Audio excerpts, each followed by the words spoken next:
It's been a hard week. It's so painful to watch the news coming out of Israel each day. Our hearts go out to the citizens of Israel living with violent attacks perpetrated by their neighbors, living under rocket fire, living with sirens and bomb shelters with fear and loss. We mourn those who have been killed and pray for the refuah of all those who have been injured. It's hard to fathom what Israelis must endure on a day-to-day basis in their own free, democratic Jewish country. Images of burning shuls, evacuating Sifrei Torah, attacks on innocent Jews in the streets certainly are not the images we would ever dream of associating with life in the state of Israel. One of the images this week that I found upsetting was the flag of Israel being trampled on and burned in a riot. There's so much that's sacred and symbolic about our flag that we hold high with immense pride, and conversely, something so devastating about its desecration. It's in our Parsha this week that the very idea of the Jewish people carrying flags is introduced, and perhaps in our Parsha that the idea of flags, with all their sacred symbolism, gains such import that it resonates until today. As the Jewish people are counted and given designated spots to reside within the encampment of the Jewish people, we're told that they must be encamped next to their flags. Ish al diglo be'osos lebeis avosam yachanu bnei Yisrael mineged saviv le'ol moed yachanu. Every person, every Israelite, every member of Bnei Yisrael should encamp with his degel, with its sign, in their spot in the camp around the Ohel Moed, around the Mishkan. The Midrash, quoted by Rashi, notes that the flag of each tribe had its own color, corresponding to the color of its tribal stone on the breastplate of the Kohen Gadol. Each tribe's flag, with its unique color, distinguished it from other tribes. The Ibn Ezra says that each flag also had an insignia that spoke to the distinctive character or role that tribe would play in the collective of the Jewish people. The flags undoubtedly played a practical role in helping the members of each tribe find their place when encamping and when traveling, so that they could remain in their proper formation outlined by Hashem. The flags also must have served another role, creating a distinctive identity for each tribe by differentiating it from the others. While there was one nation, each tribe was its own separate unit with its own function, responsibility, story, and temperament, which was meant to be recognized and celebrated.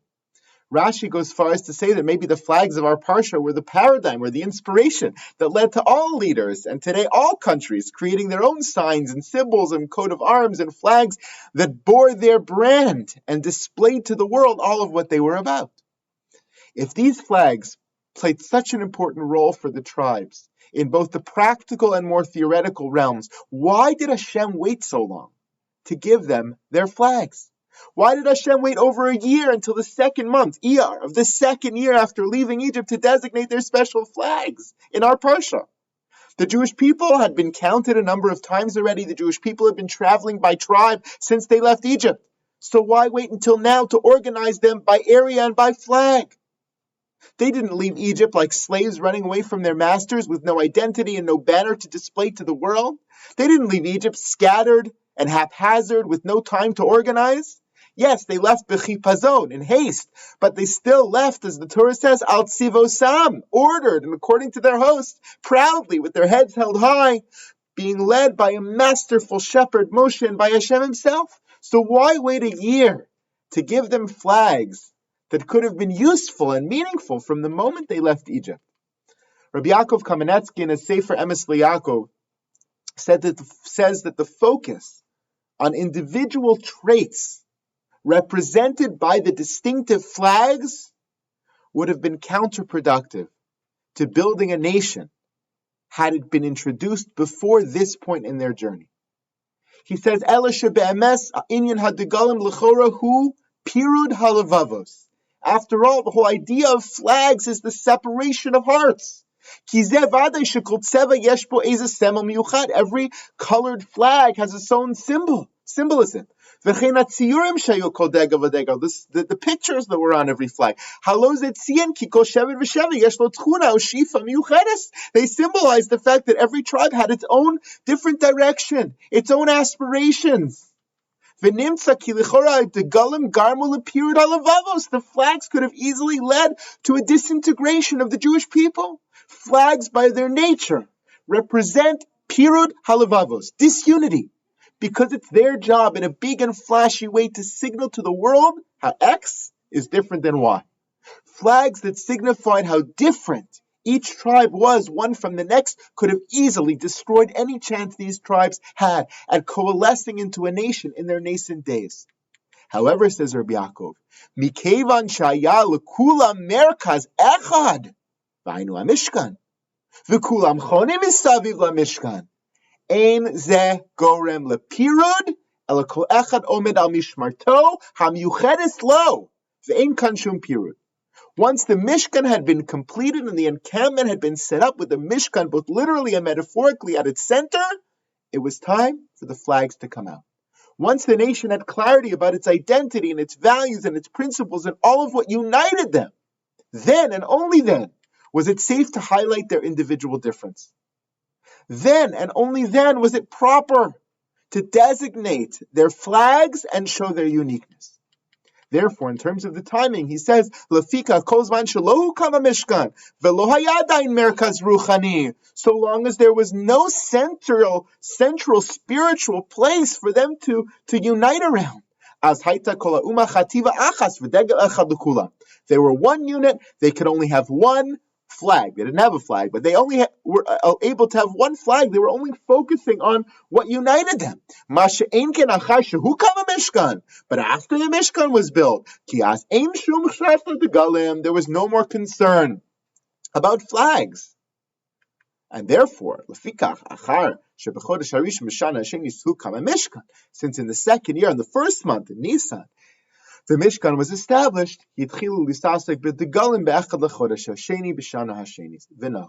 Therefore, they started to distribute the flags and speak about the flags 1 month later, the first of Iyar in that second year. Rabbi Yaakov gives a wonderful analogy to highlight just how much our differences can enhance and enrich us once they are united by a central purpose. He says, "V'chi mipnei ha'oznaim nivru lishmoa, v'ha'einayim liros,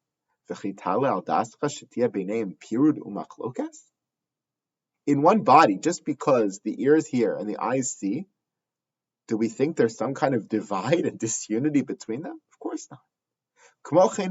So too with a nation. So long as they're all focused and united around one central symbol, there's no more concern for separation and divisiveness.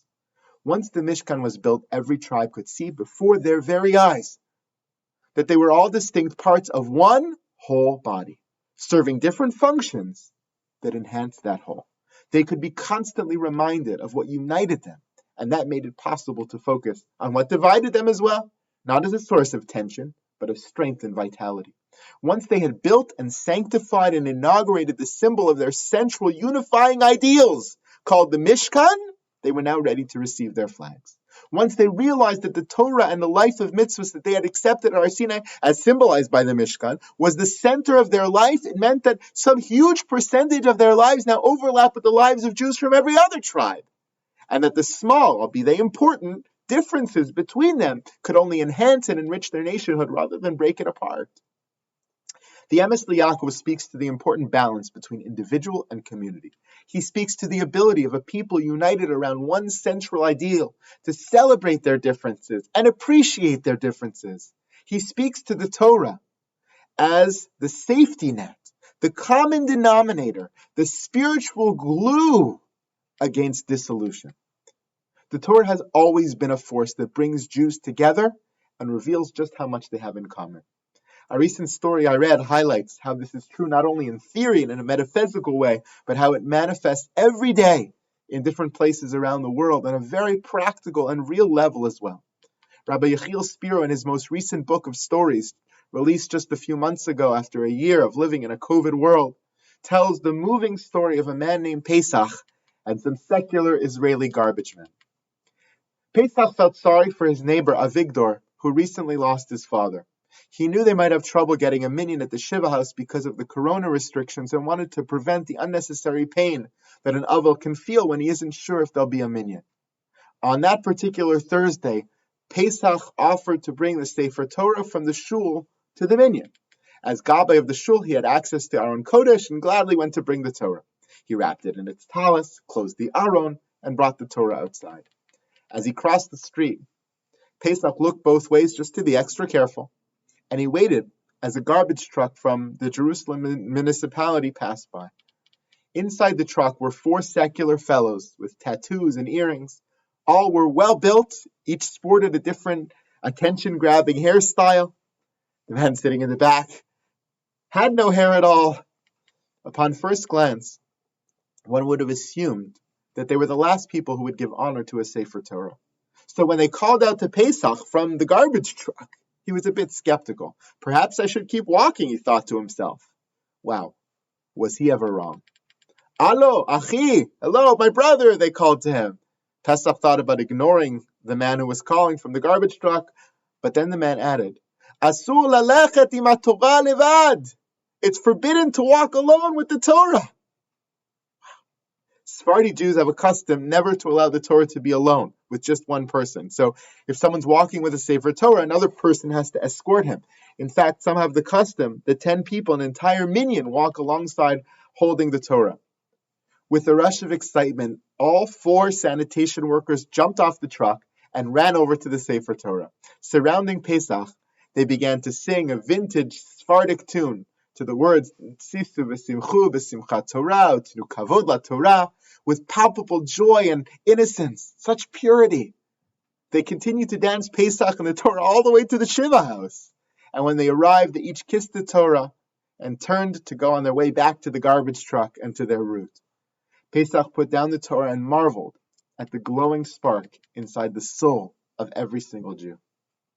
Despite what we sometimes may think and see out there in the world, the Torah is still very much a force that unites Jews of all different colors, sizes, genders, backgrounds, interests, and roles.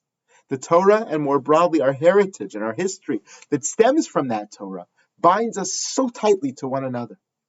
That's what we celebrate this Shavuot. We celebrate not only the beauty and richness and timelessness of the Torah, we celebrate not only our reacceptance of this gift and the holiness it brings us, we also celebrate the way in which the Torah can bind us even as we carry all of our different life flags. There was a moment of great unity at Har Sinai, a moment of Vayichan Sham Yisrael neged Ahar kich ish echad b'lev echad.